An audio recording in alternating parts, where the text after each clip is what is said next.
Alchemists, Reverend Levity here of Alchemist Theatre. The theme this month, as chosen by the guests of last month's get-together, is letting go. So first you'll be hearing some of my thoughts, and then we'll be hearing from Reverend Divine, and hopefully something from Professor Daylover in the form of a vlog. So, as always with our themes, the alchemists take a look at what's going on in our life, what's going on culturally, and we try to channel a message that we believe Spirit wants us to bring to you. So my message this month for the theme of letting go is very specific and may not resonate with a lot of people, but for those it resonates with, it might really hit home. There is a dark side to being a person with natural clairvoyant and psychic talents. And that is sometimes I see things that scare me because the visions that I'm having might affect me personally.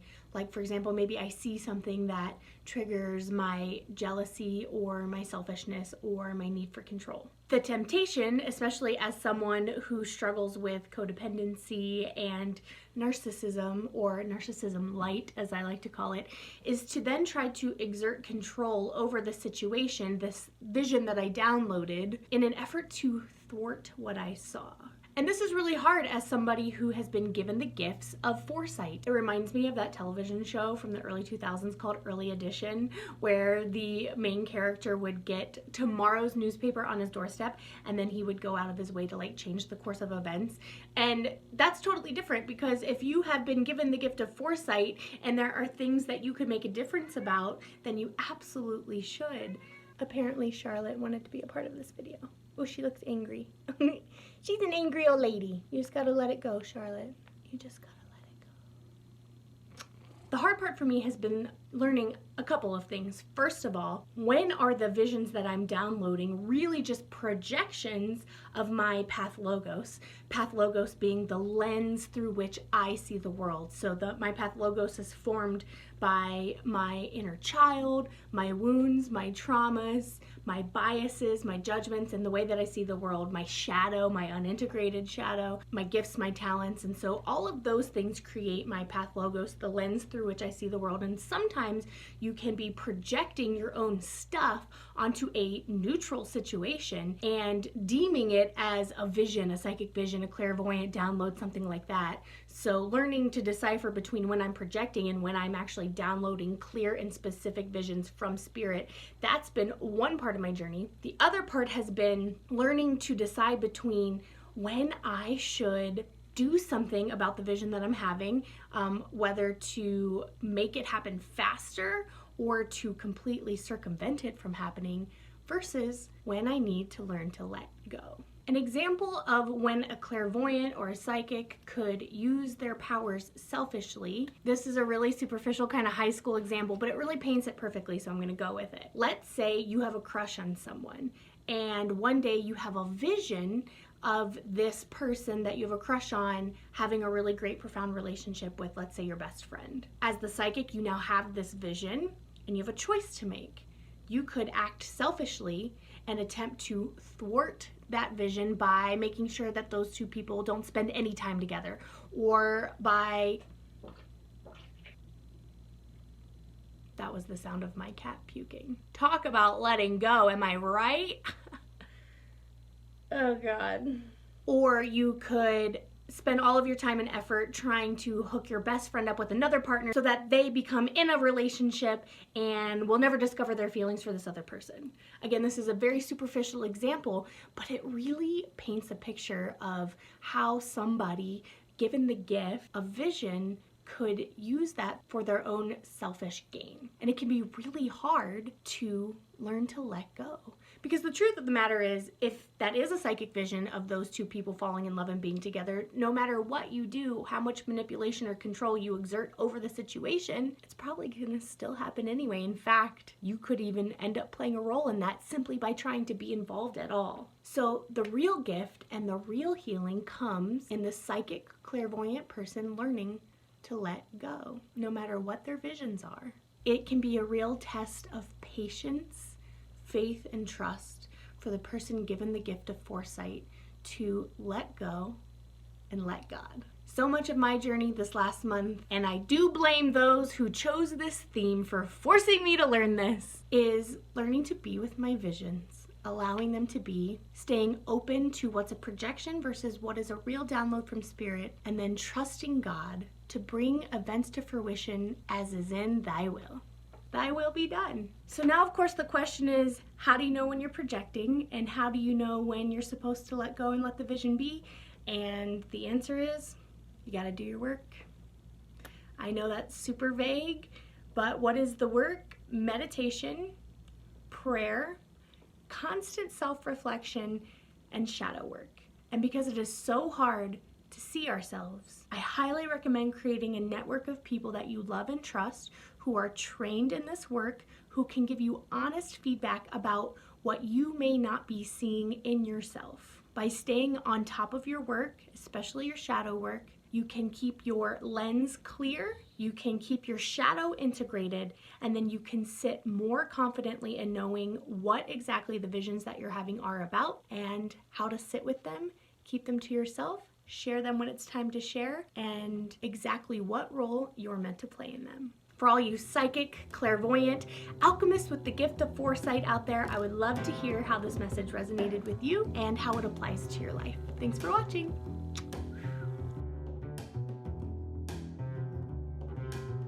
Hey everyone, Reverend Divine here, and today I'm going to be talking about letting go.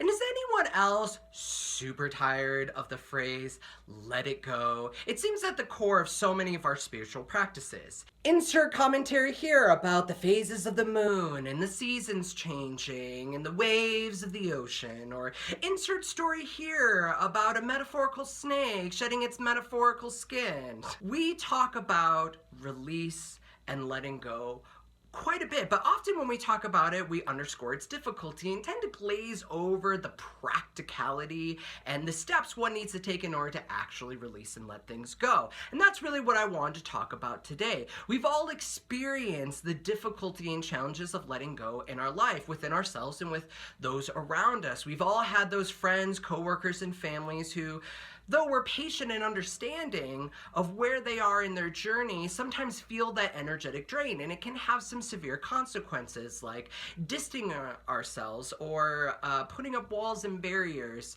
in order to somehow protect ourselves from that energetic drain. So, for today's sermon, I scoured my books and the internet, well, mainly the internet, let's be perfectly real and honest here, because I really wanted to understand how other people handled the process of letting go. And my research yielded one promising and all-encompassing method, and that is ritual. And how important ritual is for any number of journeys and difficulties in our lives. And as I was going through, people were like, you need to have a journal and routinely write things in said journal. You need to meditate. You need to pray. You need to sing Let It Go at the top of your lungs and do a contemporary dance that releases all the energy out into the universe. And all of these are acceptable, they're fine, but for me, one size doesn't fit all. It's like when you go and have Lay's potato chips. One chip, or even one serving, does not satiate me completely. I've had a small taste of that salty liberation, and I certainly want more. So, me being me, I attempted to satisfy the intellectual side of my brain that often when I engage in ritual goes, this is dumb, this is not working, I should stop this now, with my creative, expressive, spiritual side that loves ritual, that loves custom, that loves engaging, especially in a kinesthetic movement where I actually feel as though I'm moving the energy within my body. I came up with my own ritual process when it comes to letting go, and that is the cost-benefit analysis of holding on. Now, like any other cost-benefit analysis, the core of the practice is ascertaining whether or not holding on to something is serving you. and how much energy are you actually expending and holding on to that. So this is how it works. Now, many of you at this present moment might be thinking to yourself, at no point is it ever a good idea to hold on to the past. And you are ready to pass go, collect your $200 of spiritual brownie points, and land on Boardwalk. And great, if that's where you're at. But I think that reveals how ready we are to bypass the steps necessary in truly releasing and letting go of things and land on somewhere other than where we're at. And I wanted to create a system in place that reduced and even potentially eliminated the shame that we often experience and the shame we often carry about what we're holding on to. Because we feel that judgment, whether that judgment is internal, coming from within ourselves, or external judgment for other people about what is exactly the timeline of healing. What is exactly the timeline of letting things go? There is no answer. There is no right amount of time. Some people seem to release and let go of things quite quickly in the moment, and that's admirable. And for some people, they take a little bit longer, and that in and of itself has such beautiful potential for growth, expansion, and our own internal understanding and the understanding of this world. So here's the practice. Ruminate on everything that you are currently fixated on and list it in a decorative journal of your choosing.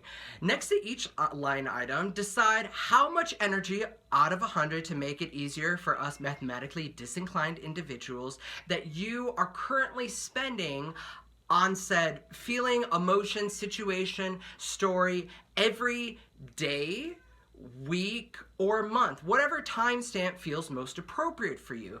And once you finish that list, I want you to look at it and I want you to ask yourself, am I comfortable with spending this amount of energy on this?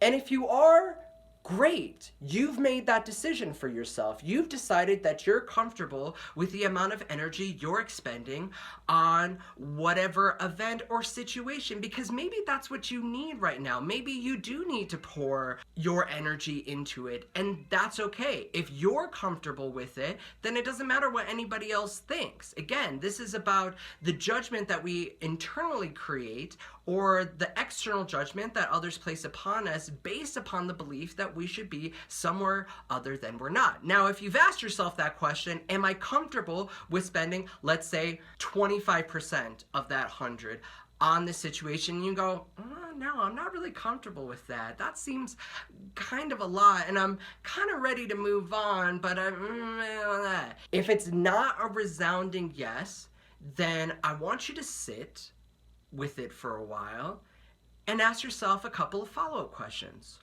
Why am I uncomfortable with spending this amount of energy on it?